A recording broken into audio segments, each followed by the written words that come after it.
recording equipment and mics. Yeah, mic'd up, and then nice lighting. So if any of you are interested in using the studio for podcasts or video, they're actually so we're the guinea pigs. We're kind of like the dress rehearsal. But on Thursday, apparently they're having a Zoom call for the Sacramento Library, which will have 100 participants on Zoom. Oh, wow. Which is why they've asked us to be the guinea pigs. And it's free. I registered. Renee's going to be speaking, as well as, is it Helen? Helen O'Neill. Yeah. So it's going to be just for the experience. I think it's at what time? Starts at noon. Noon. 12 to 1:30. And we'll send you links and stuff if you're interested. But Renee says the library has their Zoom app together. For sure. So if your intent is to kind of, follow a lead, this might be a good one to experience, to see what they're doing. Let's see, what time is it? 11:38. We still got time. We still got a few minutes. Yeah. So as soon as we get Renee on camera, she'll kind of introduce herself. We'll do a few announcements. Yeah. So meantime, does anybody have a good travel summer weekend story? Because so last week was the last official day of summer, right? And it was 109 or something. It was ridiculous. Anybody have a good Labor Day story? Well, I'm here in Utah and it's 37 degrees. Oh my gosh. During the day or at night? Right now. Got a sweater on. Oh my God, where weird. are you? No, yesterday it was hot, but today it's 37 degrees. What town are you big in? Wind.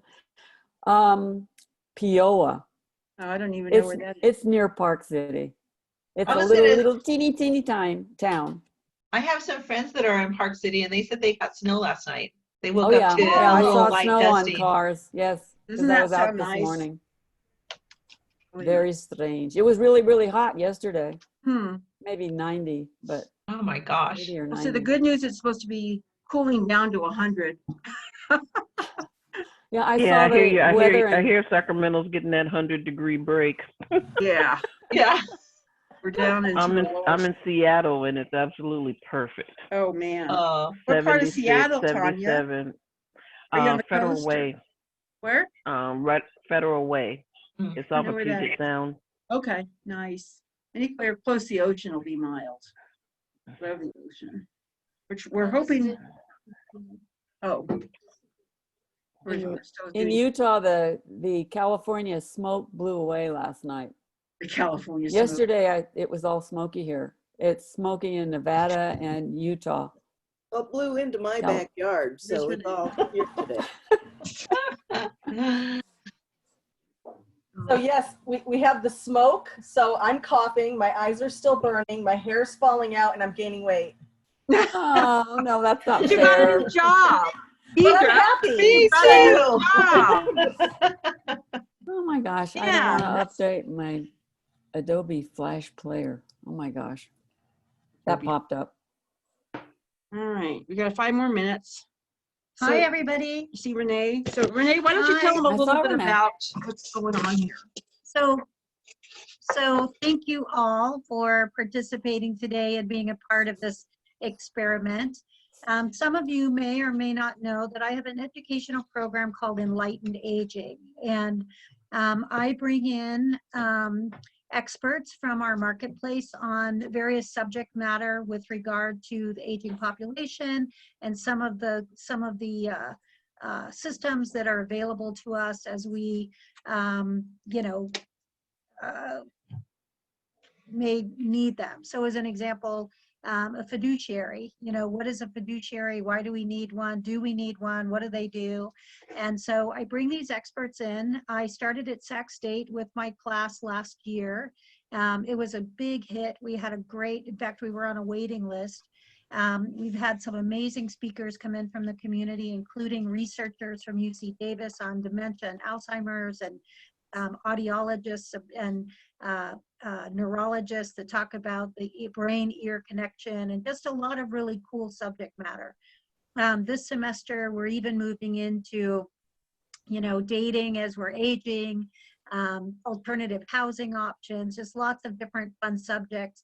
You know, how to, if you want to have a new career, how do you launch a new career and what's available for new careers? So lots of, you know, augmenting our income, lots of different subjects. So I also had the Sacramento Public Library reach out to me and say, hey, we have this adult program and we'd like to know if you could write a syllabus for us. So I did.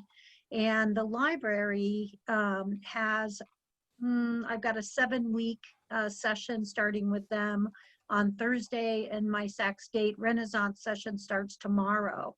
And that's a 12-week session with them. So they're all different speakers, all different presenters.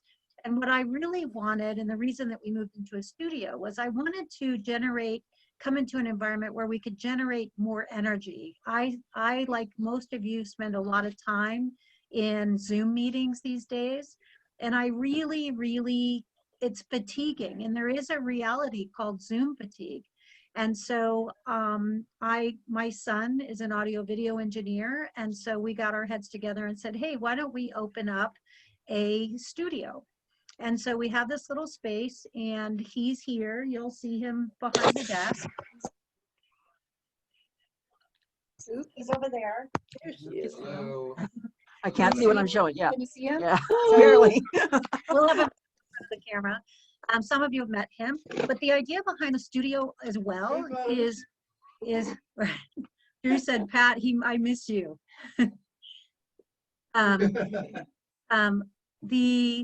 Is that we would make it available for other people that might want to have a studio environment. So as an example, Jamie does cooking. Pat has some classes that she wants to do. Some of you may have some classes you'd like to do, some event. I know, Tanya, you could probably do a really good class here about event planning, right? So we're making the studio available for other people to use as well. And then I'm also launching my podcast, which is called Raging Lady. And I'm launching that in the studio. So one side of the studio is set up as a classroom environment, and you're going to see us use both sides. And then there's the podcast side, which is where we're sitting, and the instructor will stand on the other side of the room and see everybody up on this big monitor. And then when we're podcasting, and you'll see it switch, Susan and I will be sitting here, and then we'll have my logo or have various logos showing up on this big monitor. So we'll use that as a marketing tool. So it's fun. We're right here in Fair Oaks, although later I'm going to tell you we're in Burbank, coming to you from beautiful Burbank, California. As most of us remember. Do you remember that? Laughing? Was that Yeah, Laughing? I don't know what the shows were, but remember we had Burbank, California, right? Everything came from Burbank. I don't know why, but anyway. So, but we're right here in Fair Oaks.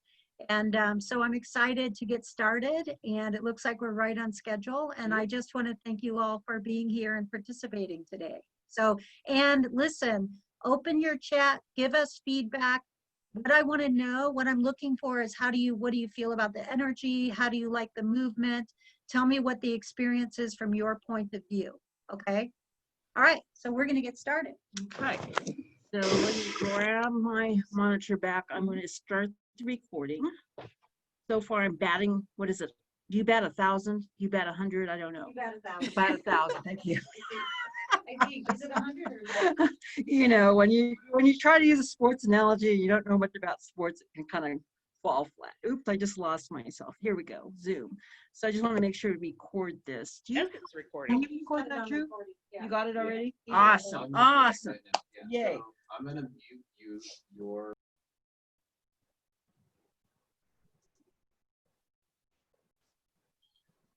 Okay. now, or- Give me a thumbs up. So Okay, I'm now getting- we, I'm getting on.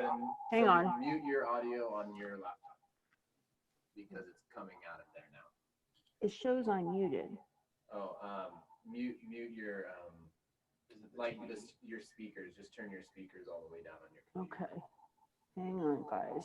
we got some technical feedback. This is why we're doing it. Whoa, whoa, whoa.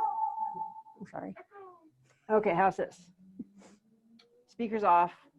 Can you guys hear me? Good. Yay. Okay, and I don't get echo, so I think Too loud we're or good. is it- So is the volume good? open up their volume. mics a little, Drew. Because you can open them and then just close them. I think we're good, right? All right. And we're No. recording. Oh, they've muted themselves. Yeah. Okay. Yeah.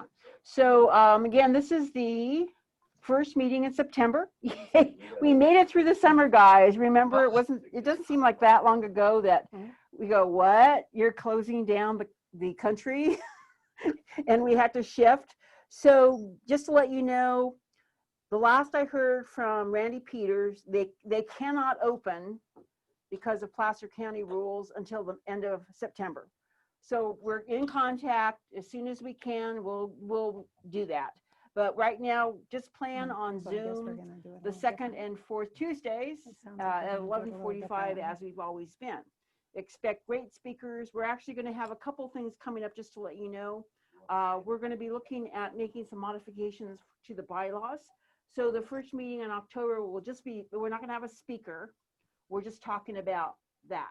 And then in November, we have elections.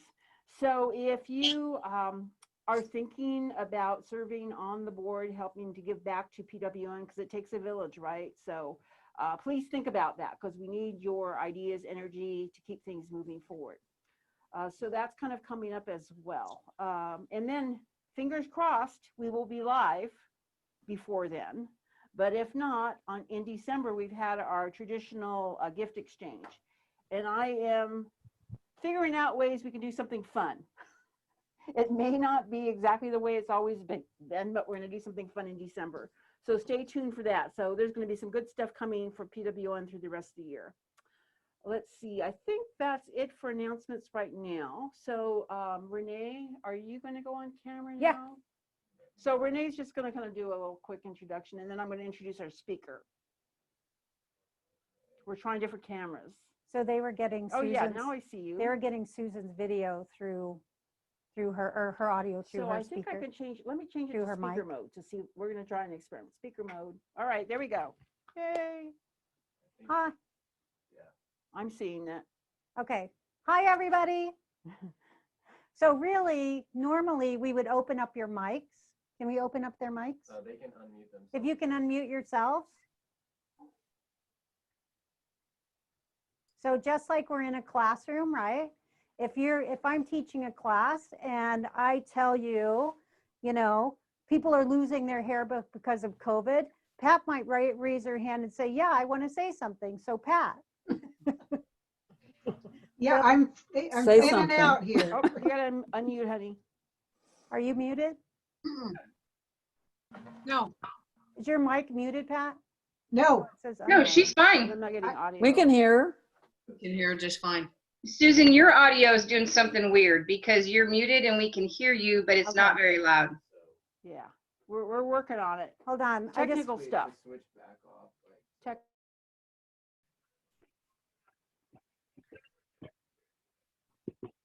no, she's muted now. Oh, Renee, you're muted. Yeah, Renee is really muted. Yeah, Renee. Everyone, go. only Susan and Renee are muted. There we go. Lorraine, can you hear everybody dance? Can everybody hear? Yes. Hands up. Yeah, yeah, yeah. Woo! Okay, everybody ready? Lynette's like, Yeah. what are they doing? So this is the classroom side of the room, and we'll have, and if you, by the way, if you want to come into the library, it's free. So just go on Sacramento Public Library / Enlightened Aging and register and come into the classes. All the classes are listed, but you'll see the speakers coming in. I'm the first speaker because, you know, I have to be. Oh, and I can even talk to you. So we have two cameras. Here's one and here's one. We can actually, we've set up where we can have 6 if we want, but in this space that may be a little overkill. And so the speakers can either sit, they can stand on a whiteboard, they can present. We have a PowerPoint station where PowerPoint presentations will come up on your screens, but we can see them from here. So it's kind of a cool setup. You like it? Yeah. Yeah, Good, very cool. good. And you like it better than just, oh, look at thumbs up from Pat. Hey, and you know what, you guys, use your keys, like use your reaction keys. Tell us if you like, if you don't like. Put in your comments, use your chat, and you know, just keep talking. We're happy to have you all here. So with that, I'm going to give it back to Susan, and we're going to get ready for our speaker. I think we're right on schedule. Schedule. Don't you love that word? Everybody say schedule. Schedule. Schedule. That's one of my favorite words, actually. Okay, so let's see. I got to be. No, you're coming through. Am I coming through the mic? Can you hear Okay. Susan? Can you hear me okay? It just doesn't recognize me So as now- a speaker. And we'll have to recognize Yvonne when she's speaking. So anyway, I'm really excited to have the next speaker talk about what she's going to talk about, because I don't know if you read the promo, but she says everybody has the potential of having a book inside you. How many people have a book inside you? Yeah, at least something. 100%. There's something there. And it doesn't have to be an epic novel. It can just be some ideas and thoughts. And so one of the things I wanted to share with you is that they say in a room, the person who has the mic has the control. Well, in terms of authority, having written a book gives you authority, it gives you a credibility and all those things, so that when you go out in the world, you can say, I'm a published author. So our next speaker, Yvonne Whalen, has a lot of experience in that, and she's going to share with you the do's, don'ts, and how-tos of getting a book published. So over to you, Yvonne. Thank you so much. Can you guys hear me okay? It's a little faint for me, but you guys are okay? Can you hear? Okay. So first off, before I start sharing my screen, I did create a presentation for today to help me stay on track.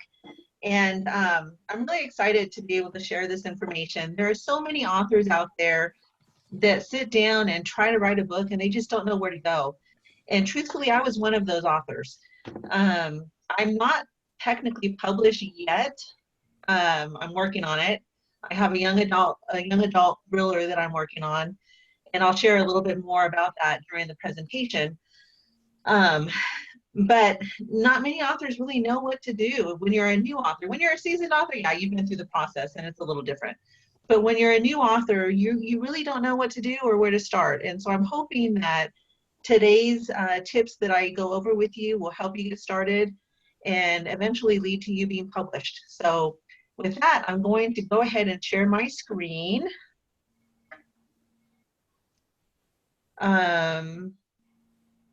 Susan, will you help me with that? It's telling me that host disabled participant screen sharing.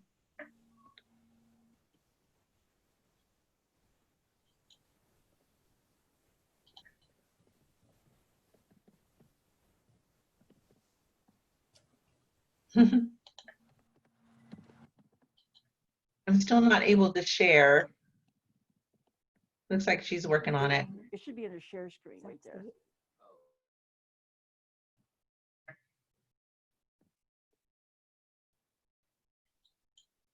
There we go. Thank you. Okay. All right.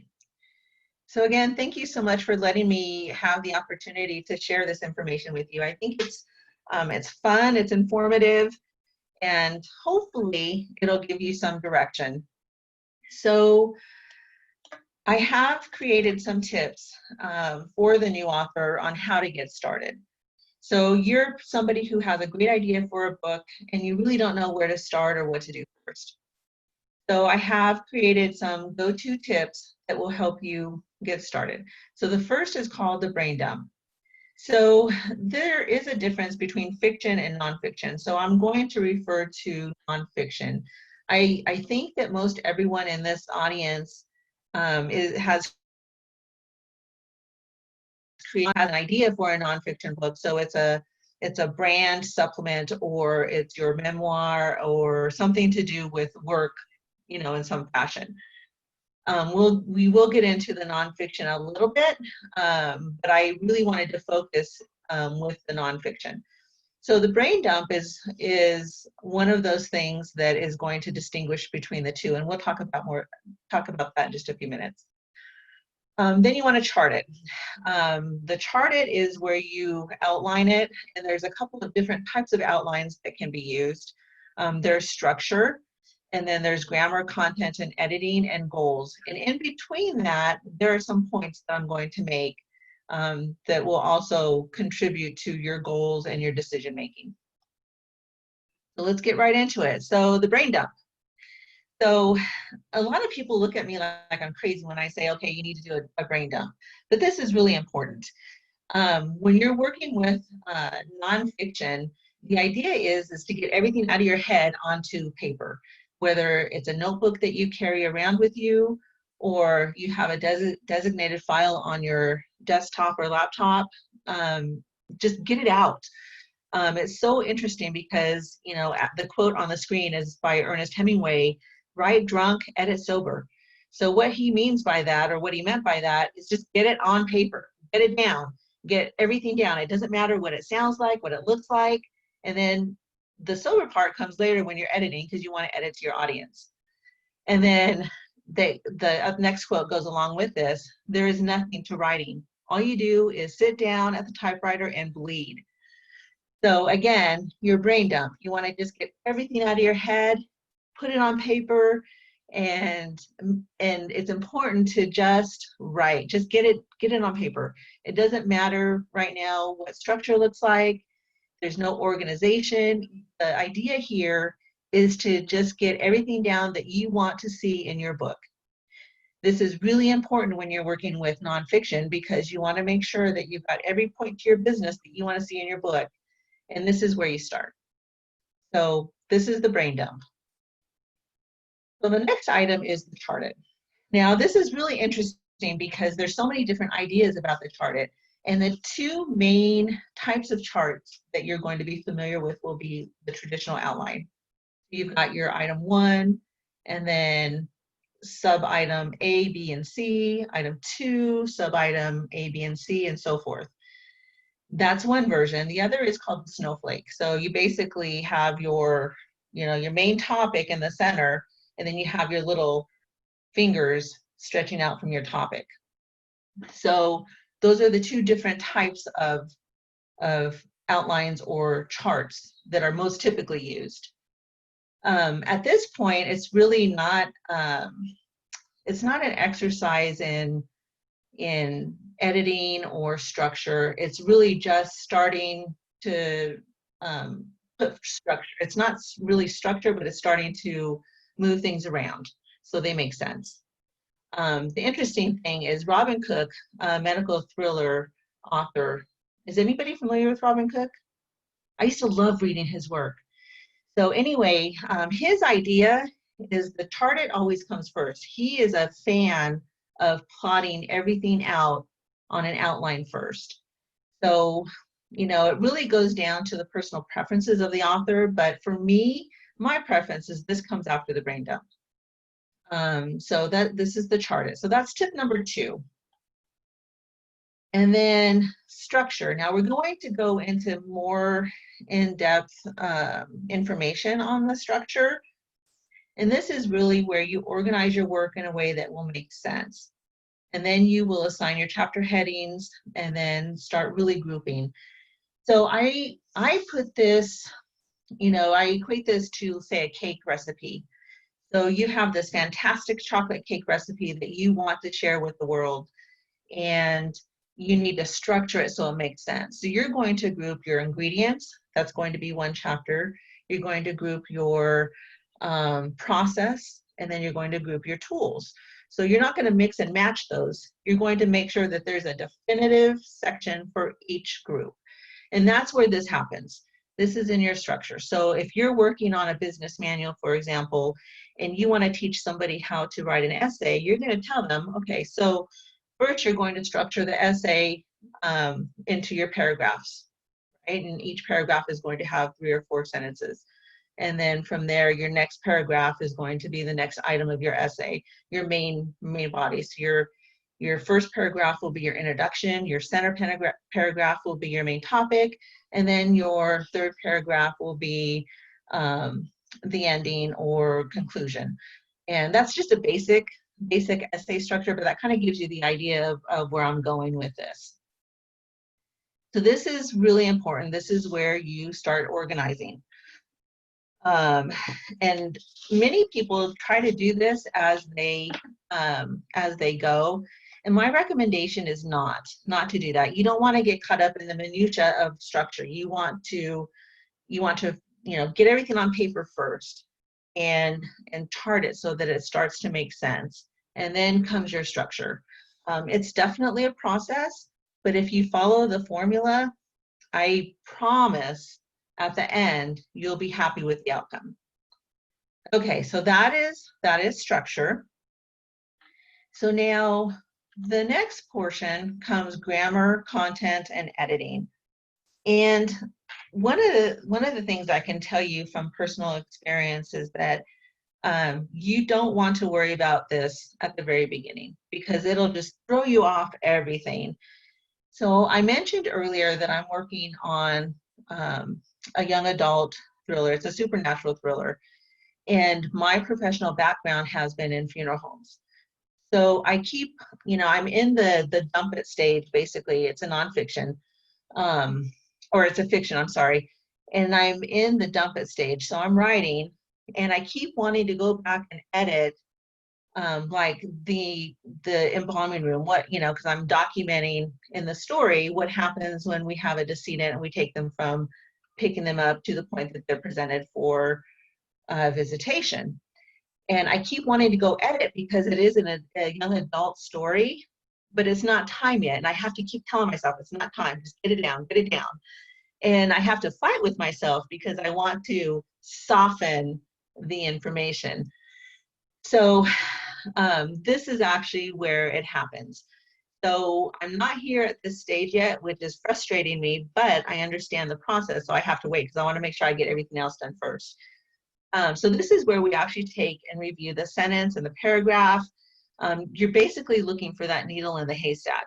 You want to make sure that all of your T's are crossed and your I's are dotted. So another distinction that I want to make here is your book development versus a book that's already written. So for many authors, going through this process, they're developing their book. So all of this makes sense. They're progressing through the process. For those of you who already have your book written, this is going to be really important for you. One of the things that I can't stress enough is that your book is already written, and this is so personal, and everything that in your book is really important to you. But know that there's going to be no room for ego. There's not going to be room for getting upset, because what you are going to be doing is you're going to be removing things from your book that don't make sense. And we call them here at the Pyrateheart Press, we call that killing your babies. I know that sounds really obscure, but it really is. It comes down to that. Because these stories in this writing, they're your babies. And when you're told that you have to remove it, you're just crushed because you just don't want to do that. So just know that this is a rough part for most authors, because when the editing comes into play, there are things that are going to be removed and you're not going to be very happy about it. But you have to take a look at it from a reader's standpoint, because up to this point, this is from your standpoint as the author. You're writing it, this is you. But now from this point forward, everything is about the reader. So everything has to make sense. So from there, let's go to points to consider. Now I have 5 points that I wanted to talk to you about.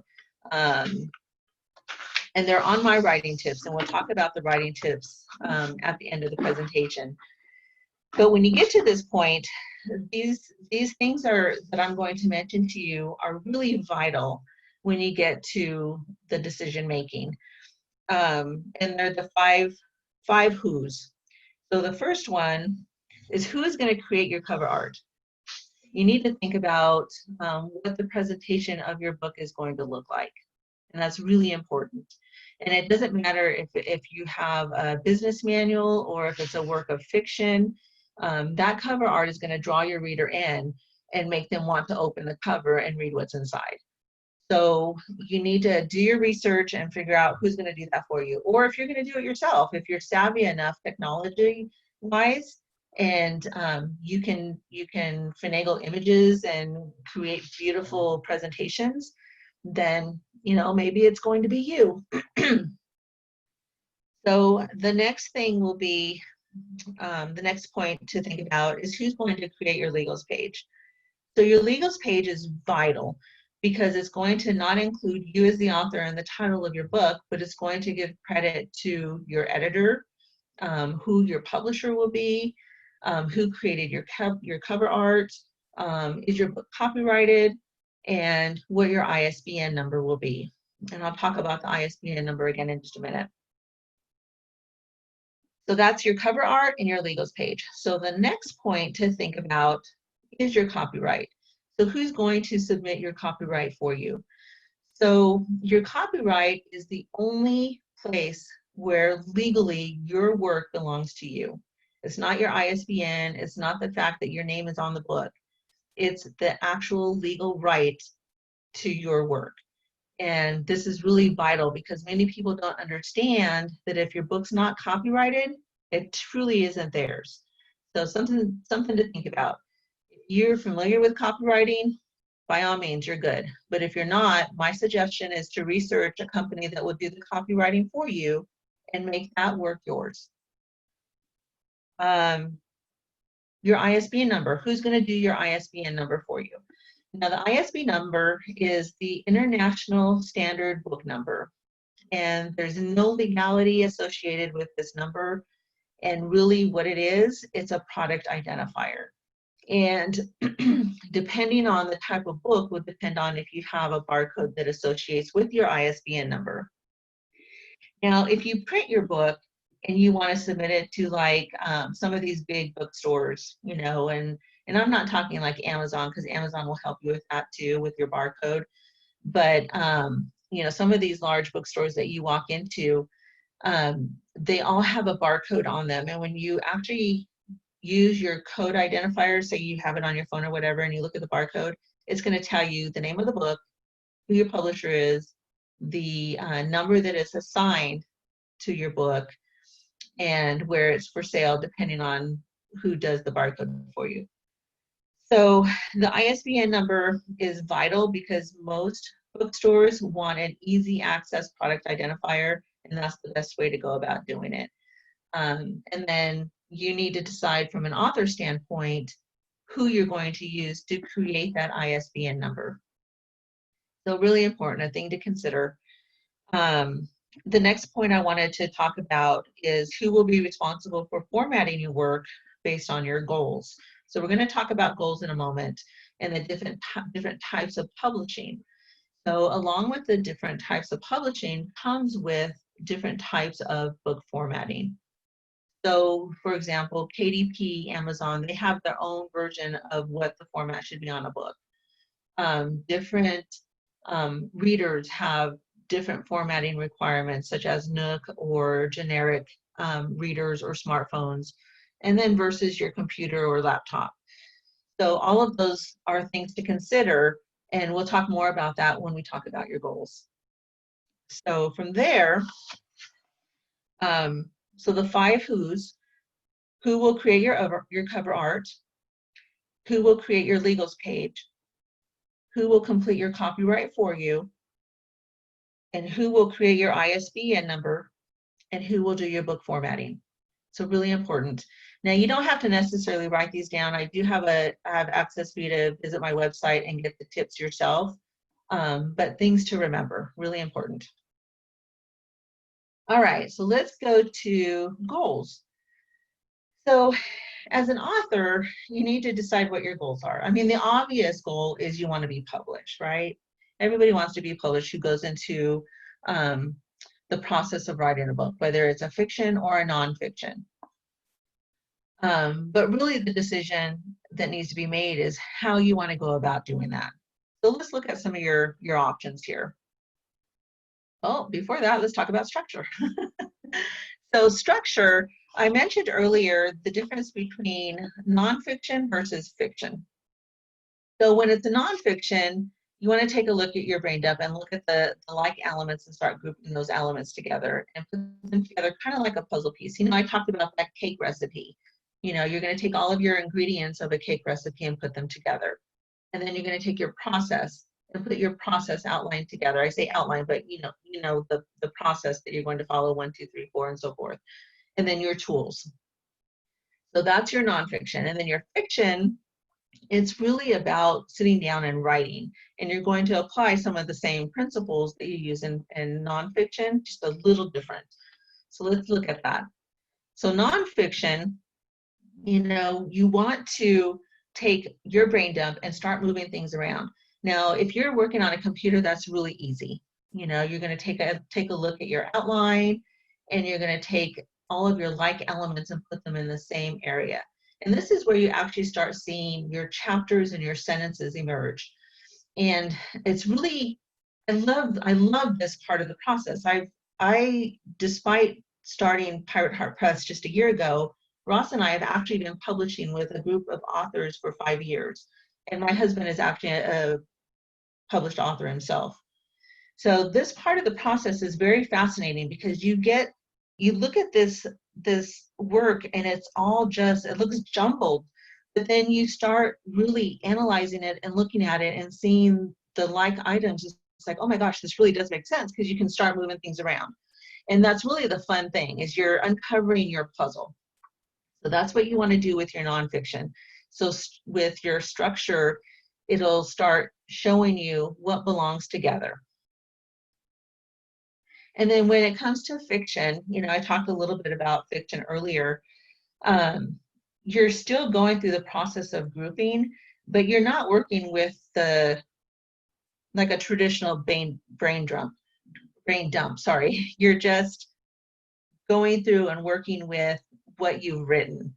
So right now I've got, I don't know how many pages of brain dump of my story that I've been working on. And when I get to this point is when I'll start arranging and moving my chapters and my sentences and everything around.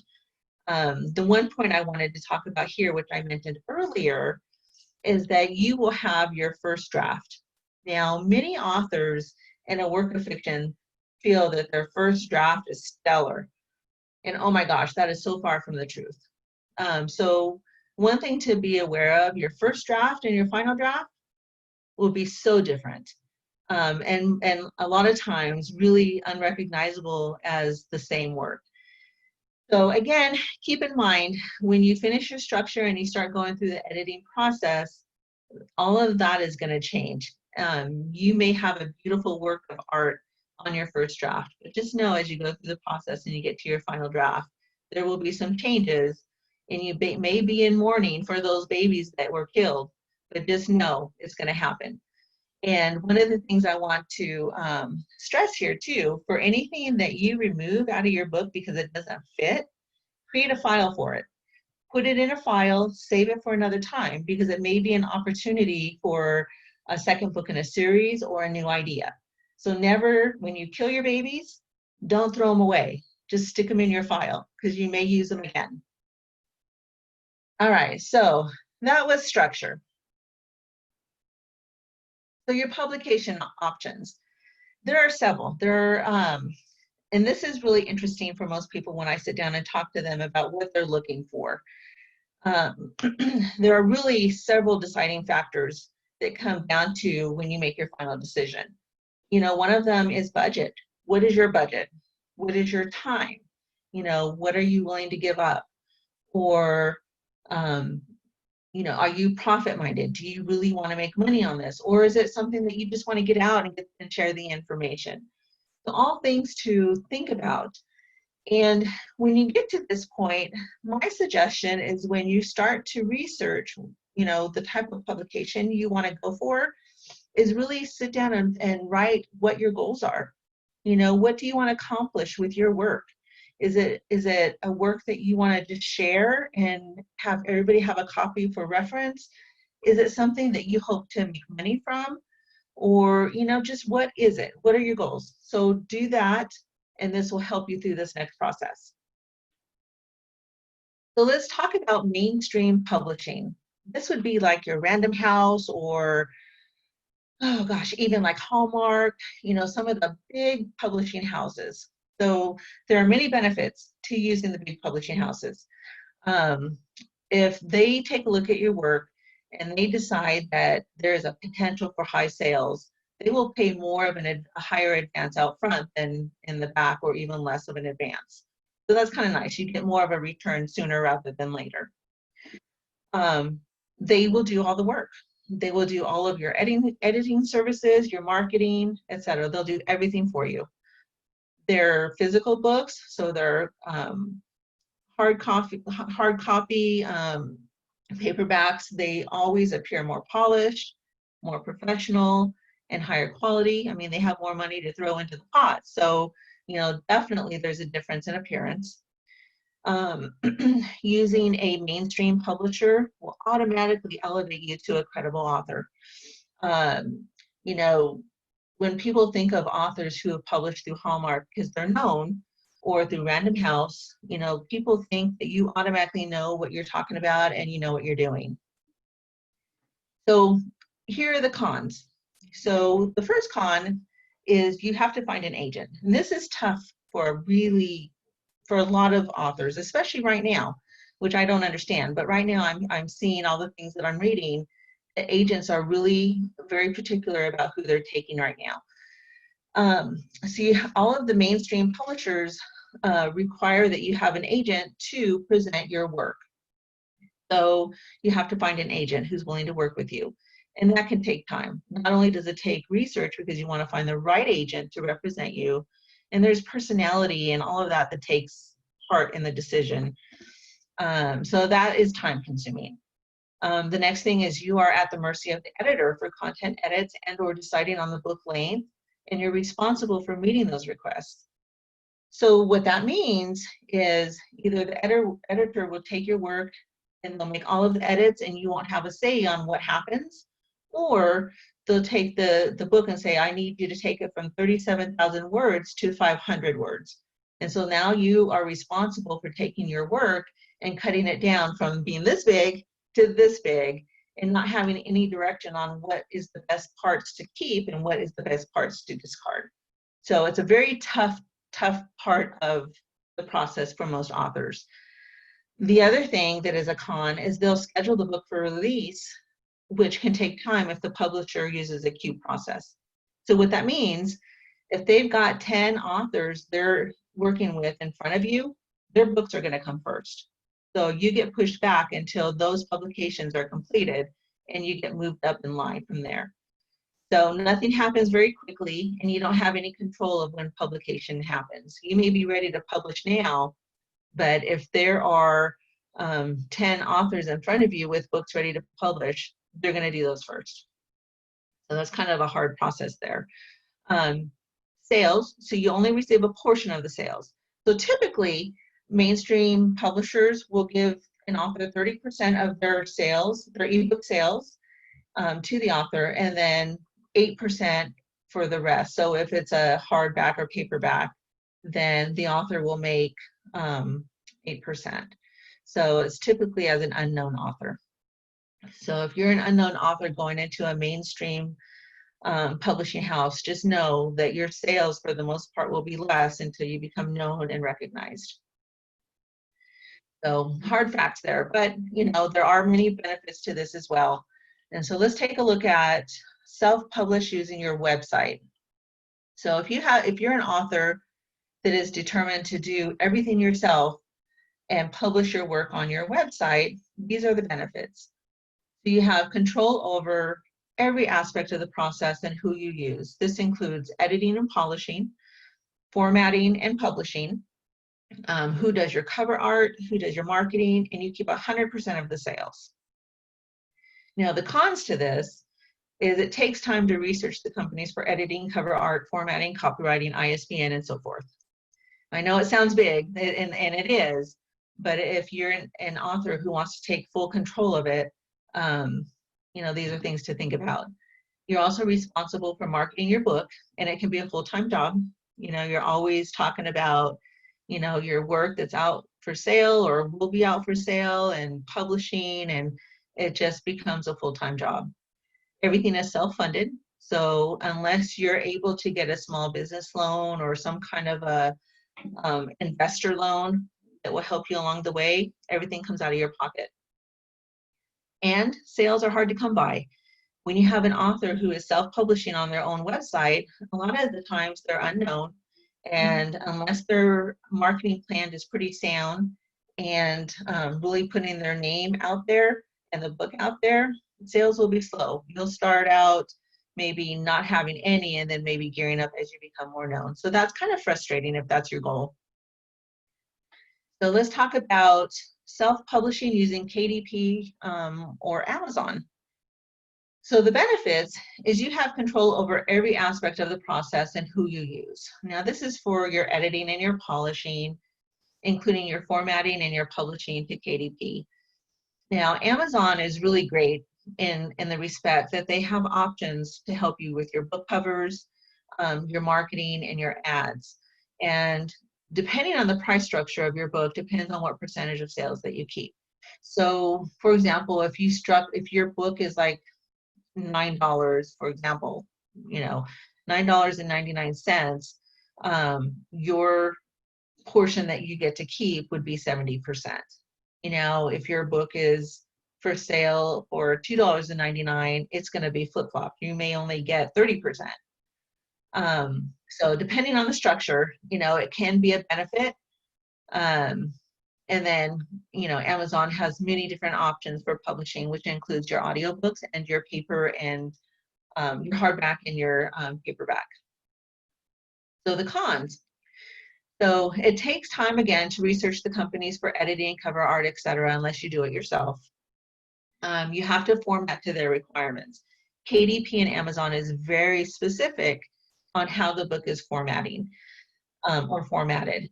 And I found out recently, after not doing it for a long time, my husband was actually published on Amazon for some time. And then when we decided to go to the Pyrateheart Press, he removed his work off of Amazon and we published on our website. And when we went to format his work for publishing, it was really difficult. It was quite the process to learn. And the requirements change over time. And we found out recently, after not being in Amazon, that they changed even more. So it's a hard thing to stay up with. As a publisher, we struggled with that a little bit, but we learned. Anyhow, just be aware that they do have formatting requirements that's specific to them alone. Everything, again, another con is all self-funded and self-marketed. So you put in the work and you pay for it. And then the sales are shared, just like I explained earlier. So now let's talk about self-publishing using a French publisher, and I put me in as the example, the Pyrateheart Press. So the benefits of using a French publisher would be that the editing process is shared. So we go through the work and we present the editor with the changes that we think need to be made. And they either make them and agree, or it comes back to us and we have to compromise and work it out. So shared process. The cover art. A lot of the cover art, we've been very fortunate that I have the equipment that I can create the cover art myself. In some cases, we have used an outside company to do the cover art and design those for us. And it's been very successful, but it costs. Okay, but the benefit is you have control over your cover art. You also have the ability to let us do all of the marketing and the ads. So when you use a fringe publisher, like for us, what we do, if the author chooses to publish through the Pyrateheart Press, we take care of all of the marketing and all of the ads. So the author doesn't have to worry about any of that. And then all sales are shared. So what that means is that every book sale, the percentage is 50-50. And that's where we benefit as a company, is that we share those sales. And of course the author benefits because there's nothing out of pocket for the author. So that gets me into the next point. There are no upfront expenses, and the costs if publishing through a fringe publisher like us, for example. Another benefit is the personal touch. You know, we're not people who are not attainable. So if at any point you needed to ask a question or you were concerned about something, there's always availability. It's not by appointment only, which you find at the mainstream publishing companies, because they're so big and they serve so many people that they can't just you can't just pick up the phone and call your editor. That's not us. And then we can publish to our website or give you the finished product, and you can publish elsewhere at your own discretion. So those are the benefits. So the cons is it does take time to research which company is right for you. You know, personality, budget, you know, what your goals are, you know, all of that plays a part. If you're using services and publishing elsewhere, the expenses and the costs incurred through the process will be expected to be paid at the time the releases work. I have prior, but we usually do it at the time of release. And then shared sales would be if the author chooses to publish through the publisher. So once an author takes their work and publishes elsewhere, then of course we wouldn't be sharing those sales. So that's kind of how that works. Okay, so I'm at the end of the presentation, and I really hope that I gave you some really valuable information. I know it's a lot, and if your head is swimming, I don't blame you, but please know you can go to my website. I put the address on here, and you can access my writing tips and get a copy of the tips downloaded. I did send this presentation to Susan so she can get it out to all of you. And a couple of quotes that I really, really liked. The first one is by Dr. Seuss. The more that you read, the more things you will know.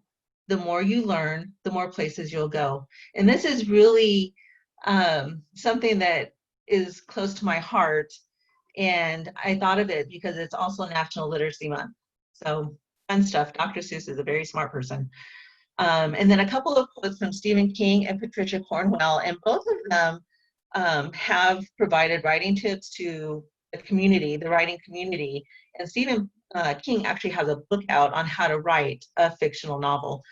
And he says that the best writing is raw and personal, be a truth writer. And he also goes on to say that if you become a truth writer, understand that you will be shunned by the majority of the population, because people don't always like to hear the truth. So one of the interesting things. And then Patricia Cornwell, she is a crime novelist, and I just love her work too. I don't know if any of you are familiar with her, but she says feeling your truth and pulling it out of your soul is the best way to go. So I love both of those. So with that, questions, if any. Okay, so can you guys hear me? Yes. Okay. So I saw a couple questions come up. I think you addressed it, but just let me ask. So on your first part where you're talking about these are the steps like editing your who's, your 5 who's list. Is that something that you can help on all of those, or do we have to kind of go to different places for those kinds of things? No, we can help with any of this and give our insight. Just know that, I mean, we're going to be truthful and honest and help you, but we really want your business. So, you know, when you go to create your cover art, we're going to give you tips, and we're going to show you how we go about creating your cover art, for example, you know, or, you know, what is the process to get your ISBN number? You know, we know how to do that, and we'll, you know, offer to do it for you. But if you're budget conscious and you can't afford a whole lot you know, to get started, then we'll walk you through the process and show you how to do it. So I'm going to ask one more question, and we'll open up to anybody else. Please unmute yourself. But I know that you helped Pat Gakatan. I did. Publish her book. So how did that process go? Because I know she had written it, correct? So what kinds of things did you help Pat with to go from where she was to actually making it happen? So the really wonderful thing about Pat is she had already done most of the work. So when she came to us, her book was really written already. Her cover art was done, and she really needed help to do that final polish and get it on Amazon. So what we did is we took her work and we went through and did a final edit for her and smoothed it out. Took all those rough edges and smoothed it all out and gave it back to her to upload to Amazon. Now from there, you know, we helped as we can. Amazon really is not our specialty. And there were a lot of differences that we had to overcome because we had not worked in that environment in some time. But we made it work, and the difference is that she did have a bulk of it done. She had already gone through an editor, and we just did the polishing services, and it was really a very it was an informative process, but it was fun because we got to see what the finished work was before we even got started, if that makes sense. Awesome. Does anybody else have any questions? I think Deidre, you have your hand up. I do have a question, and thank you for all of that, Yvonne. It's very timely for me because I've been working on my own project for a while. It's very slow, and some of your points are going to help me get a little push in it.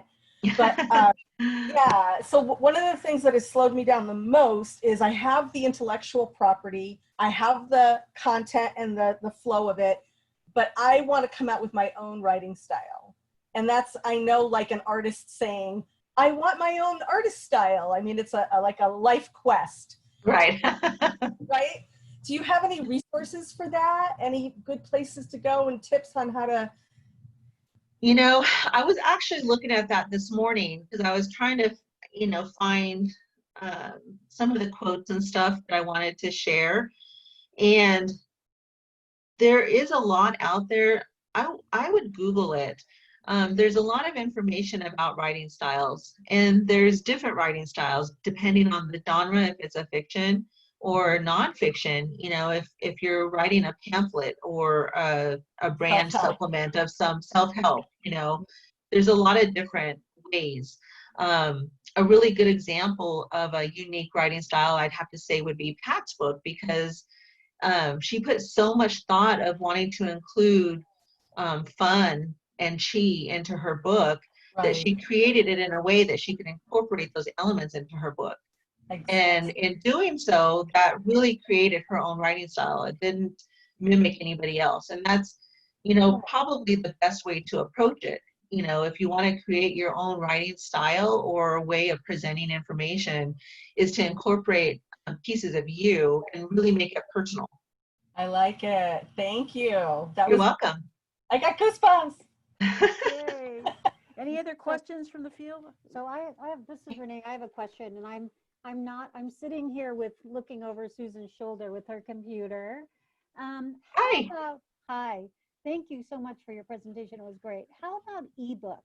Is the principle of doing ebook basically the same? It is. Going through the process of publishing an ebook versus a book that is in paper format is identical. The end result is different. The end result is, if it's an ebook, you're publishing to an internet site somewhere for readership. If it's a paper format, then you're taking it to a publisher or a paper publisher, or using a publisher that has the ability, like Amazon has the ability, to print on demand, is what it's called, to print your book and send it out for whoever purchases it. Okay. So up to that point, the process is the same. Okay, and an ebook is primarily uploaded then, right, from your computer? Well, it's downloaded. So you would download it to whatever device that you're going to read it on, or to your desktop or laptop, and you download it to, say, your Kindle or your Nook or your smartphone, whichever is relevant for you. Okay. Okay. I have a glossary of terms for the business of care, and so I keep thinking I want to drop it into some kind of book format that people can just kind of upload the whole thing, right? If they Nice. And so maybe I'll reach out to you and you can tell me how to actually get that accomplished, because I don't have a clue. So. And your question is very timely, because I actually this week I'm working with somebody who owns an insurance company and wanted to create a booklet as a supplemental handout. And so and this person just basically did the brain dump for me, and I'm going to put it together and, you know, structure and everything from there, and copyright it. We're not going to do any kind of like formal publishing, you know, like a paper publishing or anything like that, because she wants to hand it out for free. But we are going to copyright it, so it legally it's hers. Okay. Okay, very cool. Yeah, thank you so much. And I see Pat's hand. Pat. I do want to thank Yvonne for helping me with my book, because I got to the point where I had everything together. It's just that I was at the end of my rope as far as researching how do I copyright it, how do I get my ISBN, all of that legal stuff. I finally just got off my wallet and said, I don't want to do that. I want someone professional to do that so that I'm legal and they polish it right. And I'm not kidding, within 30 days, we had what I had already done published. And that was thanks to Yvonne, because they got all that stuff for me that I didn't want to do and I didn't know how to do, and I was stuck. So I really appreciated that. So it was fun. Good. It was fun. Yeah.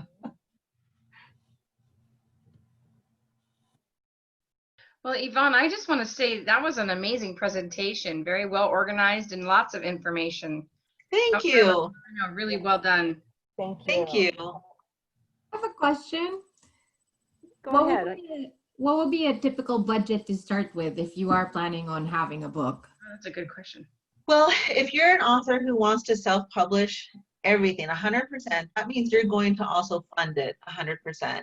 And the average cost is about $5,000. So if you work with editors, you work with designers for your cover art, you know, that's if you source everything out. You know, that's the average cost. Now, if you do it all yourself, you're technically savvy and you've done your research and you know how to do all of this, including your book formatting and so forth, you know, you can save a few bucks. You can take care of it yourself. But for somebody who is a new author that doesn't know how to do any of that, typically about $5,000. More question. I'm sorry. This is Renee again. Hi, Renee. Hi. I had the privilege of participating in a collaboration book, which was really fun, and it was my first time, and so we learned a lot. Does your organization also work through that process? So if, you know, 10 of us in this room wanted to collaborate on a book, you would be the editor and kind of work to organize that for us, and Absolutely.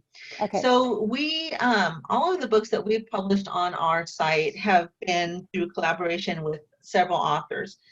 And although we have books published individually by those authors on our site, we have also several works that are in collaboration with other authors, including my husband, and interesting works. And the process isn't really that tough.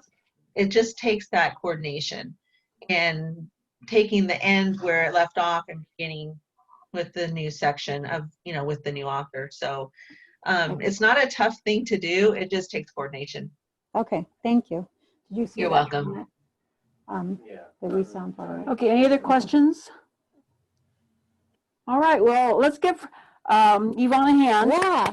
Yeah. Thank you. Yeah. Thank you. Thank you. Thank you very This much was fun. for your time and your information, and hopefully some of you now have some ideas and resources where you can get moving like Pat did and get it done. Okay. So just a shout out. I'm sorry, Susan. Just a shout out. I have a new website. Susan actually helped me design the new website, and we tried to get it done in time for today, which we did. I'm so excited about it.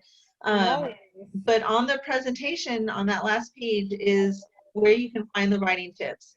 So if you want to have your own downloadable writing tips, I created them specifically for this network in mind.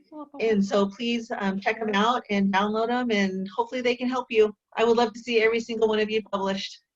Yay. So thank you.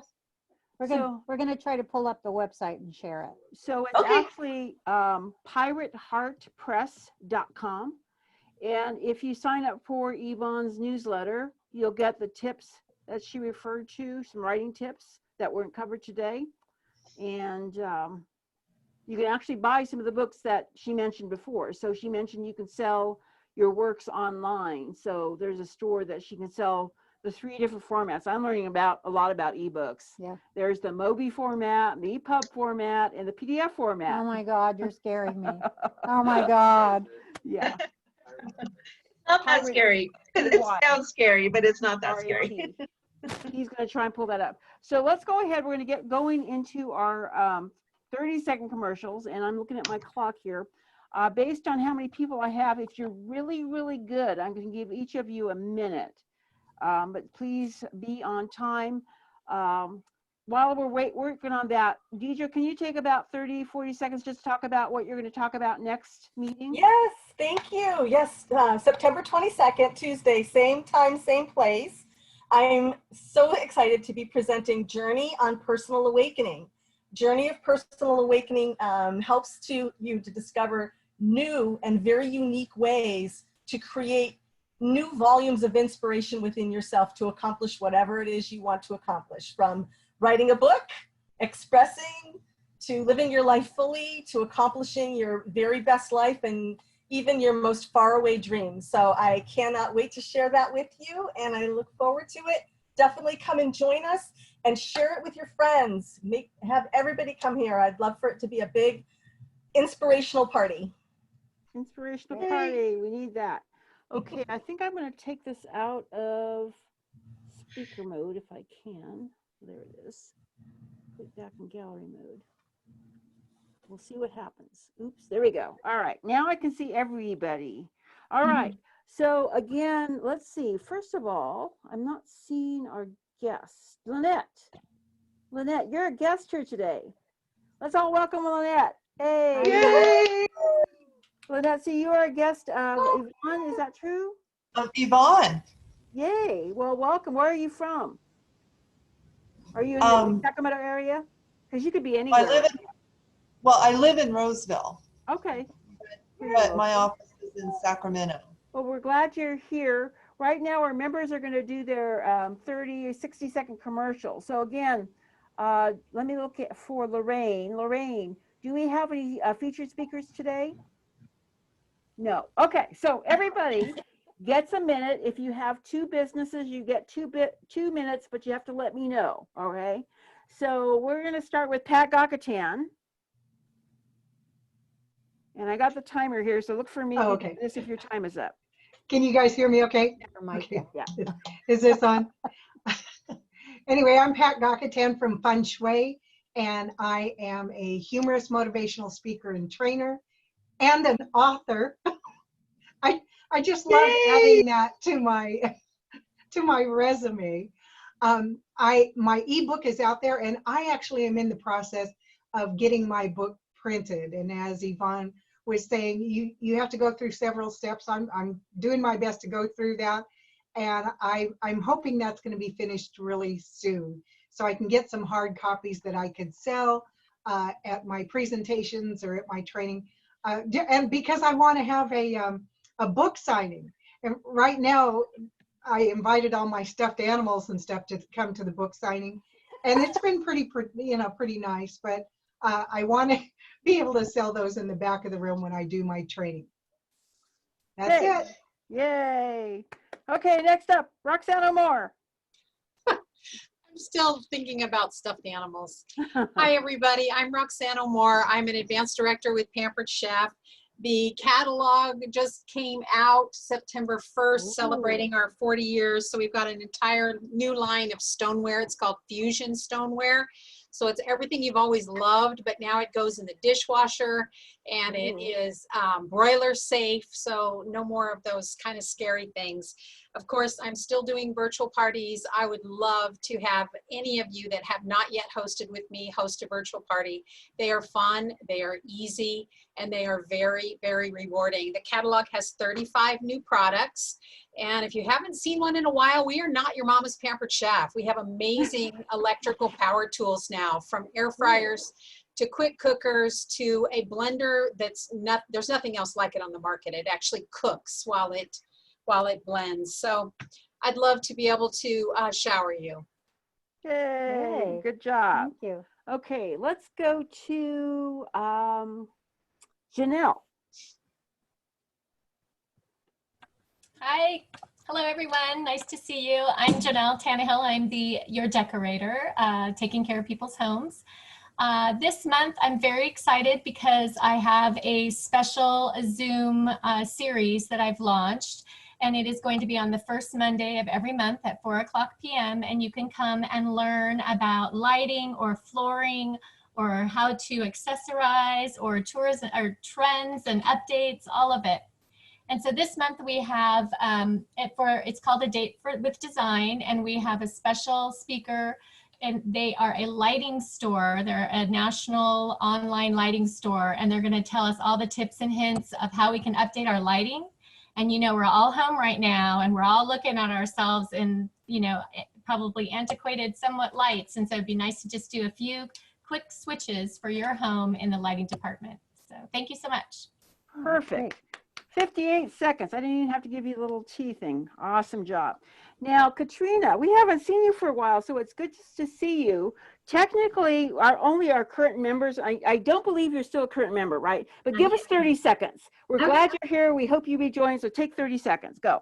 Okay, hi everyone. Hi ladies. It's so nice to see you guys again. My name is Katrina and I am a professional organizer. Right now, I am currently offering 2 virtual organizing ways, which is productivity consultations and you're organizing a space package. And then I've also started doing custom tour boards. So as Janelle had said, that we're all stuck at home. So I figured I'd help out some of the parents to help out with the tours as well with the delegating stuff for the kids. That's it. Good. Good to see you. Thank you. Thank you. Okay, let's go to Jamie Perry. Hi, I'm Jamie Perry, and I am a professional artist. Right now, I am sponsoring 2 classes. One is called Painting with Panache, which happens on Wednesday afternoons from 3 to 5. I also give private lessons and other group lessons when that time isn't appropriate for other people. I am working on a collage group and a freestyle drawing group. So if you're interested in any of this, just give me a buzz, drop me an email, and I'll get back to you. Good to see you. All right, let's go to Jenna. I had a feeling you were going to call on me. We have 2 businesses. The first one is Plus and Terra Gardens, and it's just a really good way to get whole food nutrition that we are so depleted of.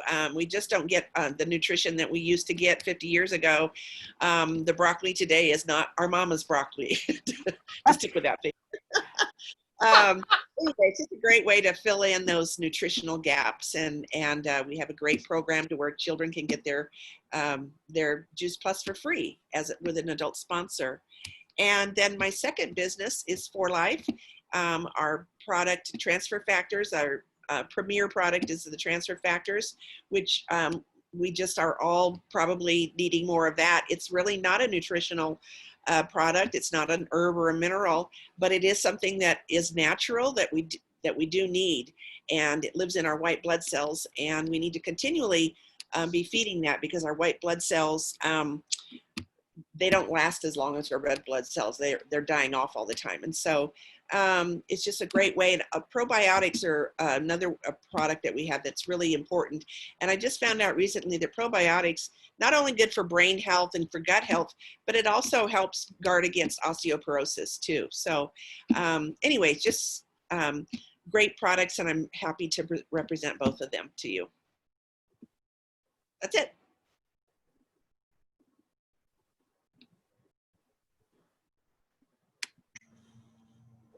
Can't hear you, Susan. Working on our techie thing. Hang on. There you go. Oh, go ahead. So Lorraine, can you unmute yourself? There you go. Hey. Okay, so I am Lorraine with Mary Kay, and I'm so excited. This week, actually, Mary Kay is celebrating 57 years of business. And so I got challenged over the weekend to sell $57 to 57 people by the 13th, which is this weekend. So if there's something that you've been wanting to try, give me a holler. We're not your mother's Mary Kay. Are you on the 57? Are you halfway there? Or? Just started it. I posted it on my website, and I'll be doing text the next couple of days. All right. So if you can help Lorraine out, hit her 57, check her out. All right. Kim Oliver, good to see you. Hopefully you can hear me. Yeah. My name is Kim Oliver, and I'm with Oliver's Captured Moments. It's a photography business, and as many of you know, I specialize in real estate. However, now I'm getting quite a bit of calls for people who want to do visual branding of themselves and their businesses. It's, you know, we're all kind of stuck at home and updating websites and doing as much social media marketing as we can. So this is an opportunity for us to kind of get our names out there and let people know more about us.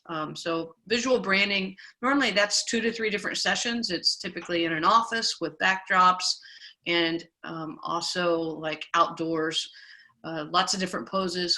It gives people a little bit more of an insight of your personality, especially as an entrepreneur. And outside of that, I also started taking a lot of product photography sessions. So I'm photographing for JJ Pfister now. Whiskey and Rum has a bad place to start some more product photography. So that's pretty much all about me. I'll put in the comments how you can get in touch with me should you want to extend your branding imagery. Nice. Awesome. Good to see you. Okay, Kay Pena up in Utah. Hi, I'm Kay Pena. I'm glad to see everybody here. My first business is Caregiving Naturally, and it's essentially about essential oils. And it's great to have essential oils, but you do need to know what to do with them, and I'm here to help with that. And right now I noticed on Facebook, everybody is having eye problems with the smoke, and I found a solution, and it just came about on my own, and it's clary sage. You don't want to put clary sage in your eyes, but you put it around your eyes, and it helps with that irritation because I have very dry eyes, and I don't have to use that lubricant anymore, so I'm really happy about that. And my second business is Juan Pena's Art, and he has written a book. He's written several books, but they are not published at all. They've been sitting on our computer for a number of years. So today's talk was terrific, Yvonne, and I really enjoyed everything that you had to say. And hopefully we've had one of the books edited, and we're right at the step where we need to get them published. So that was terrific timing. Oh, that's all for today. Good to see you. Then let's go to Tanya up in Washington. You're muted there.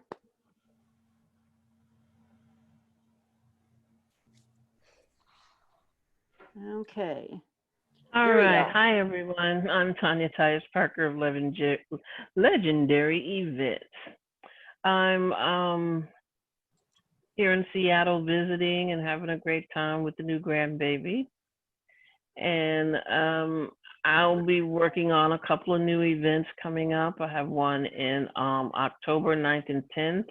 It's our second annual California Speaker Showcase. And we have such a great time doing it last year, so we decided we'd do it again this year.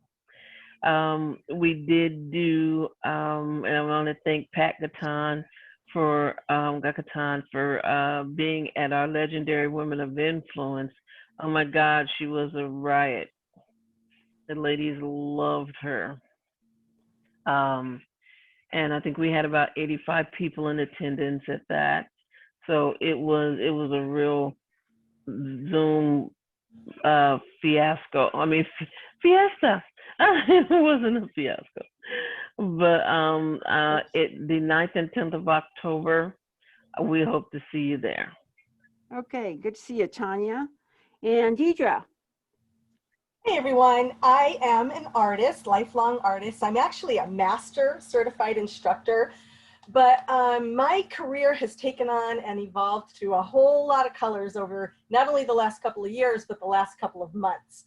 So I do paint parties, and I host the parties with huge pop So we do everything from any kind of category you can think of. So this is a cupcake, and it's a really fun thing to do.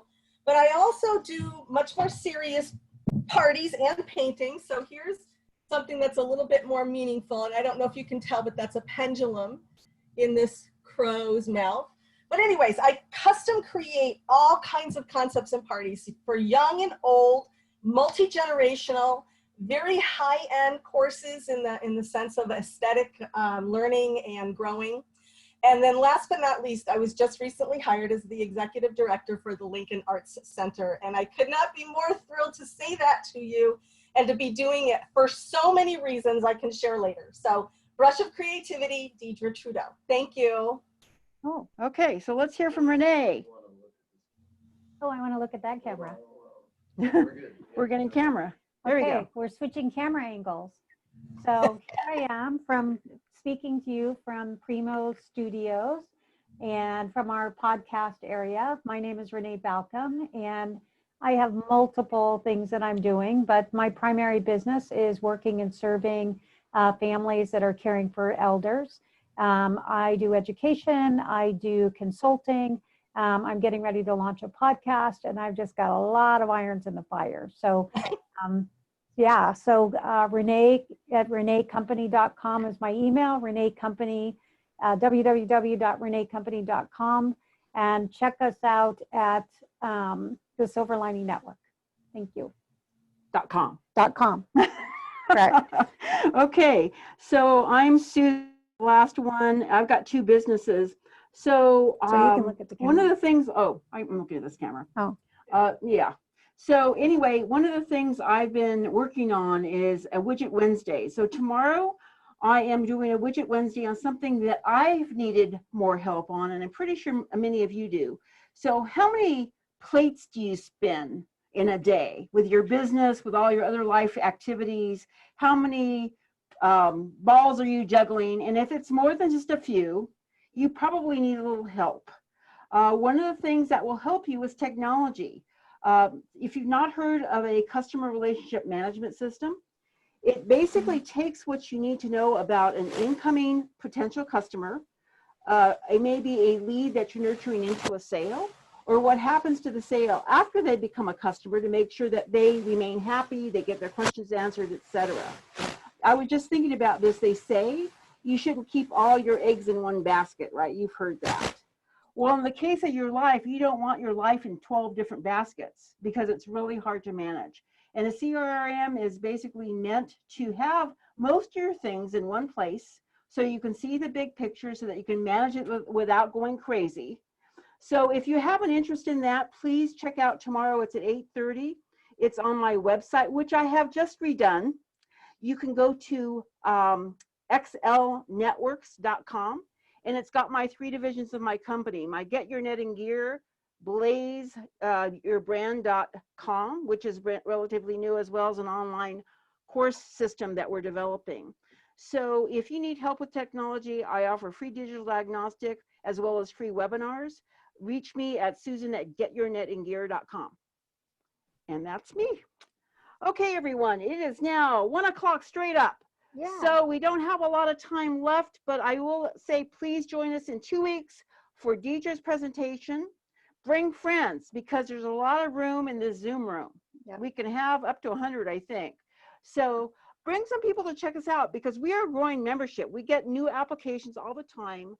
We are not on stasis like a lot of organizations are kind of waiting to see what happens with all this. We are forging ahead with new technology, new venues, new speakers, new information. So if you want to stay connected, get referrals as we've been doing through the networking, please bring your friends because we want to grow. We're actually doing pretty well. We haven't lost a lot of people over the course of this, but people like Katrina Green, we hope to see you back because now that you don't have to travel all the way up to Roseville, this is a lot more convenient. So anyway, you guys have a great week. It's going to be cooling off. The smoke's going to be clearing. So I guess there's a light at the end of this tunnel. Mm-hmm. So that we'll see you in 2 weeks, everybody. Thank you, guys. Yep. Thank you. How did you like Bye. it? Did you like it? Love the new studio. Yep. Thank you. So send feedback via chat. We'll leave it Yep. open for a little bit longer. Thank you. Bye, everybody. Bye-bye. Bye. Thank you. Thank you all. That's good. Good to have that under your. Yeah, yeah. Are our mics still on too? Yeah, I think we've got a few people kind of popping out. I can never figure out how to shut it off. So I'll stop the video and try to get out of here. Yeah. Exiting gracefully. Oh, well, it's up to you if you want to. Just us.